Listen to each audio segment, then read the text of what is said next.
Assalamualaikum warahmatullahi wabarakatuh. Perkenalkan, nama saya Fadil Abdillah dari kelas 2A Prodi D4 Pengelolaan Agribisnis dengan NPM 21751010. Di sini saya akan menjelaskan resume saya terkait pertanyaan yang ditanyakan oleh Ibu Kusmaria selaku dosen pengampu mata kuliah dasar-dasar akuntansi. Baiklah, yang pertama, apa sih yang dimaksud dengan laporan keuangan? Jadi menurut saya, laporan keuangan singkatnya adalah catatan informasi keuangan suatu perusahaan pada suatu periode akuntansi yang bisa digunakan untuk menggambarkan kinerja perusahaan tersebut. Baiklah, lalu selanjutnya adalah laporan laba rugi. Jadi laporan laba rugi adalah salah satu bagian dari laporan keuangan perusahaan dalam periode akuntansi tertentu yang berisi tekan pendapat serta beban perusahaan, lalu menghasilkan laba atau rugi bersih. Lalu untuk menyusun laporan laba rugi, yang pertama kita membuat jurnal transaksi. Untuk membuat jurnal transaksi, kita harus mencatat akun pendapatan, beban, dan turunannya ke dalam buku besar. Lalu, laporan disusun setelah neraca saldo dan jurnal penyesuaian atau setelah neraca lajur atau penyusunan kertas kerja seperti pendapatan dan beban yang ada di dalam kertas kerja. Hal ini karena terdapat kolom-kolom yang berasal dari kertas kerja tadi. Beban diambil dari kolom neraca, sementara laba rugi adalah selisih dari pendapatan dan total beban. Ketika pendapatan lebih besar dibandingkan beban, maka terjadilah laba. Sementara pendapatan total yang lebih kecil daripada beban, maka terjadilah rugi. Ada dua cara membuat laporan keuangan laba rugi, yaitu dengan menggunakan format single step dan multiple step. Contoh yang pertama adalah laporan menggunakan format single step. Pada format ini, pendapatan total dan keuntungan serta kegiatan operasional ditempatkan di awal. Lalu kemudian diikuti dengan beban dan kerugian dalam kegiatan operasional. Selanjutnya adalah laporan dengan format multiple step.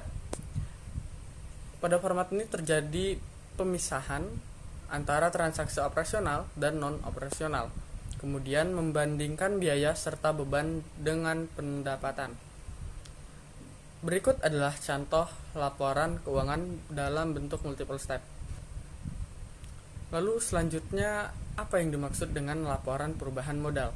Arti dari laporan perubahan modal sendiri adalah suatu jenis laporan keuangan yang berisi tentang informasi-informasi mengenai ekuitas yang dimiliki oleh suatu perusahaan, serta berisi informasi atau hal-hal apa saja yang menyebabkan berubah baik bertambah maupun berkurangnya menyebabkan berubah baik bertambah maupun berkurang sampai pada akhir periode akuntansi. Lalu bagaimana sih cara kita menyusun dan membuat laporan perubahan modal? Pertama, mari kita lihat contoh berikut ini. Untuk mengubah laporan tadi menjadi laporan perubahan modal, perlu dilakukan beberapa langkah sebagai berikut. Yang pertama, membuat buku akun terpisah di buku besar untuk setiap jenis ekuitas, untuk nilai nominal saham, tambahan modal, dan laba yang ditahan. Contoh, catat setiap transaksi ke dalam masing-masing akun ekuitas ke lembar kerja dan identifikasilah. Lalu kemudian transaksi yang sudah kita buat tadi kita gabungkan untuk dikategorikan menjadi suatu jenis yang serupa.